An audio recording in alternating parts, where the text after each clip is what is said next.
Hey guys, what's up? Welcome back here to today's edition of Intuitive Angling, and really appreciate you guys coming by the channel to spend some time with me on the video. And guys, I want your opinion on something today regarding tournament angling. We're going to have a discussion on whether or not that bass fishing would be better if there were no tournaments whatsoever, and what that world looks like without tournaments.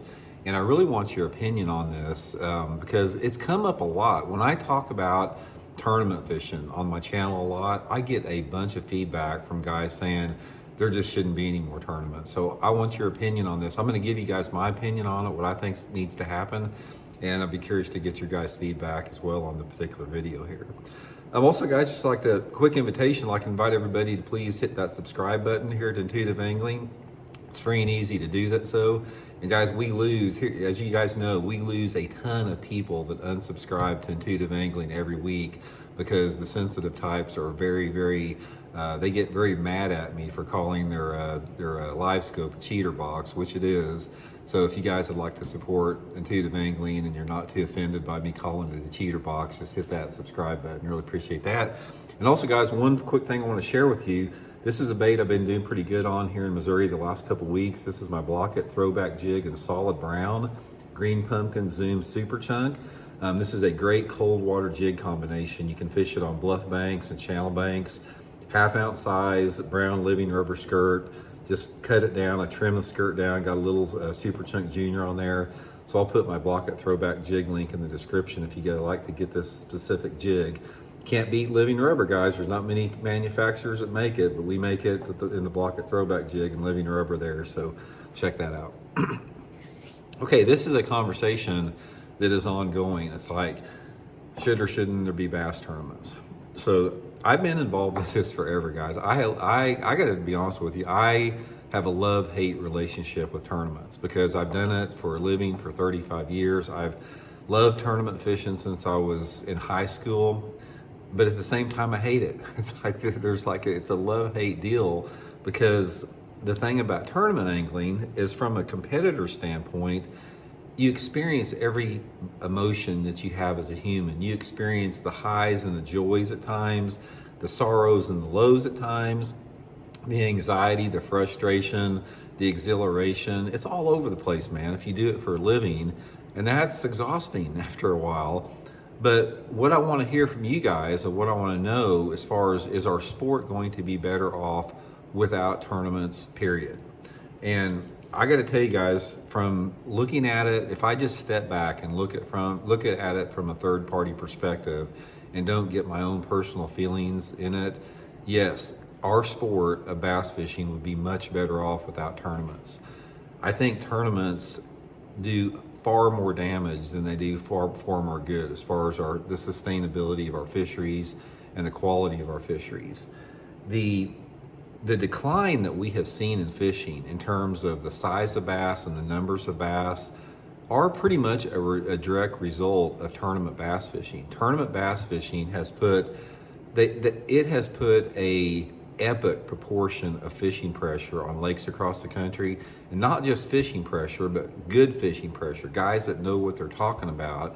And then again, with the advent of the cheater box and forward-facing sonar technology, it is further, impacting our sport and making it tougher to catch fish, and depleting the fisheries and everything that goes along with it.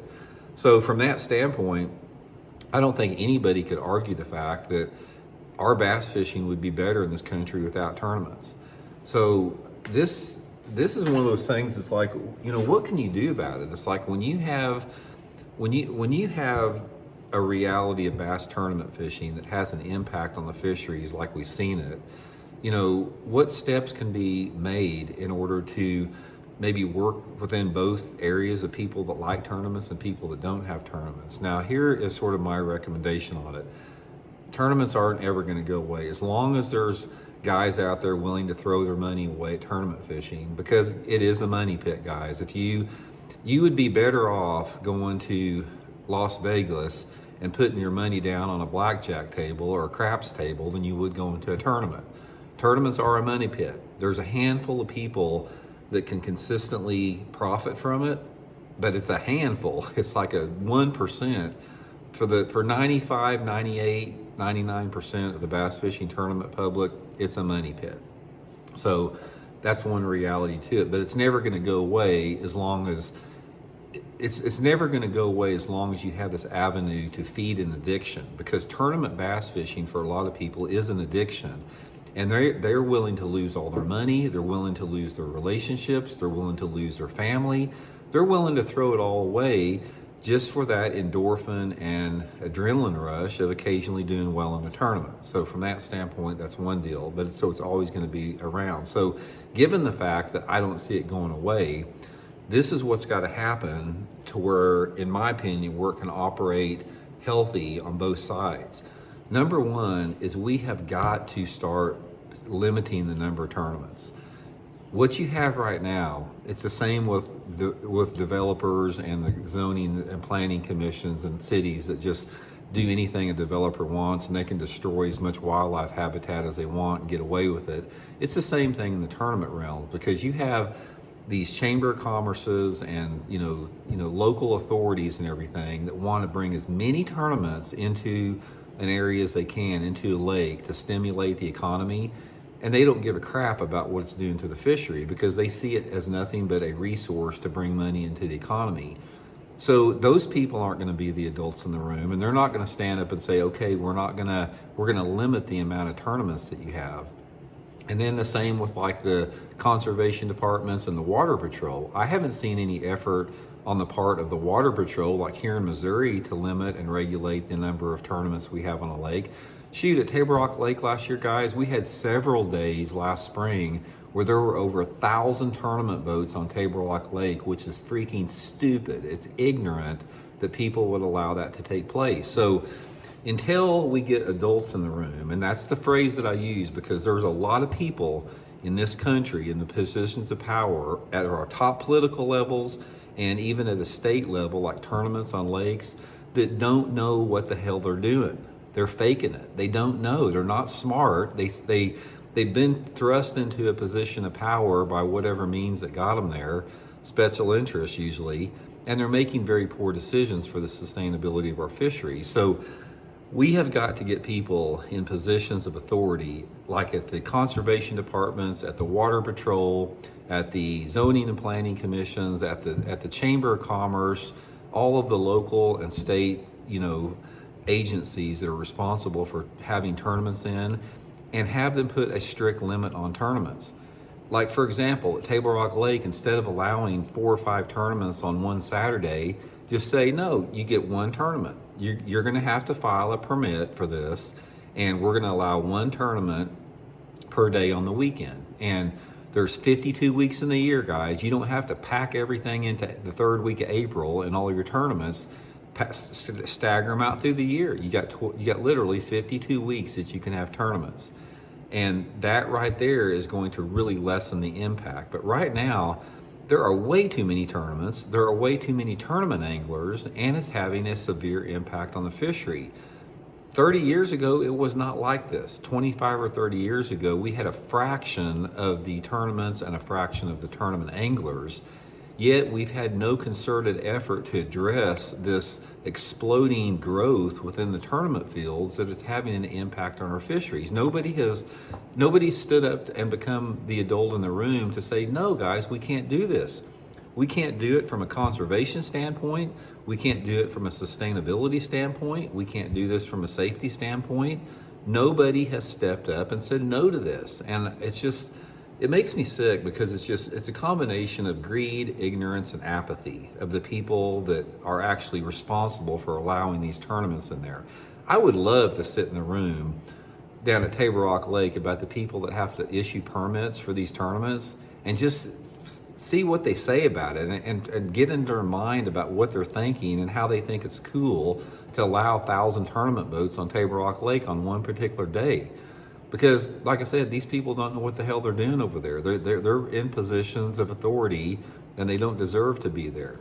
We have got to get adults that have critical thinking skills and common sense and some type of an awareness for the future of what these decisions are going to have as far as impacting our fisheries.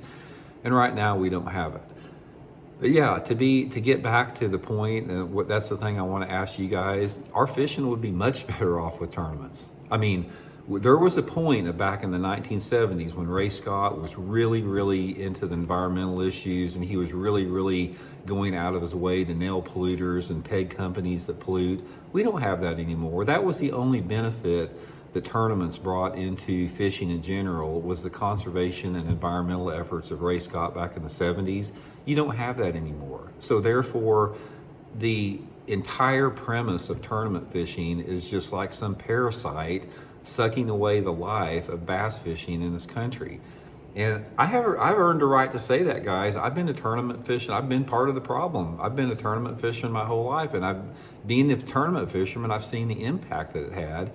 And guys like myself that have been screaming at the top of our lungs to have some stricter regulations on the number and the amount and how tournaments are scheduled, I've been talking about this for decades, and it just falls on deaf ears. So when you have somebody like myself that loves to tournament fish, and tournament fishing in the proper perspective is not going to have that much impact on a fishery, but when you have it just completely unregulated, there's no regulatory body that governs tournament fishing in the United States, zero, and there should be. If nothing else, there should be an agency established in this country that does nothing but regulates and monitors bass tournaments, because it's so big. I mean, it's massive. It's a multi-billion-dollar-a-year industry, and it's completely unregulated. And as a result, we see our fisheries declining. We see fishing getting tougher and tougher. And the problem you have is that tough fishing is covered up by the illusion that the fishing is okay from this advanced technology. It's like if you take the advanced technology out of the hands of these people that are addicted to it, the fishing would suck for them. They wouldn't catch crap in these tournaments. And so right now it's sort of like artificially inflated through, electronic technology that our fisheries are actually doing okay and sustainable, when in reality they're really hurting in a big way. I'll tell you how bad they're hurting. All you guys out there that say, oh, Lake Guntersville is an all-time great, fishing is great everywhere, 30-pound bags are now the norm. Okay, you go out there with what we had 30 years ago. You go out there with a 24-volt trolling motor. You've got one flasher on your console, one on the back deck. You've got a spinnerbait, you've got a jig, and you've got a crankbait. And just the traditional bass fishing techniques. You don't have any GPS mapping. All you have is a lake map you put on your lap or something like that. And then we'll see how many fish you catch. Then we'll see how good the fishing really is.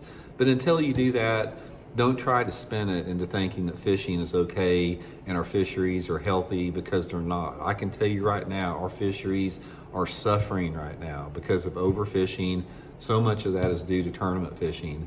And like I said, we're all part of the problem. I'm part of the problem, but when you have people that have the ability to regulate these tournaments and make them to have less of an impact and to sort of live in a balance with the recreational anglers and the tournament anglers, we don't have that balance right now. The balance is all tilted in the favor of anything a tournament goes, anything a tournament wants, it gets.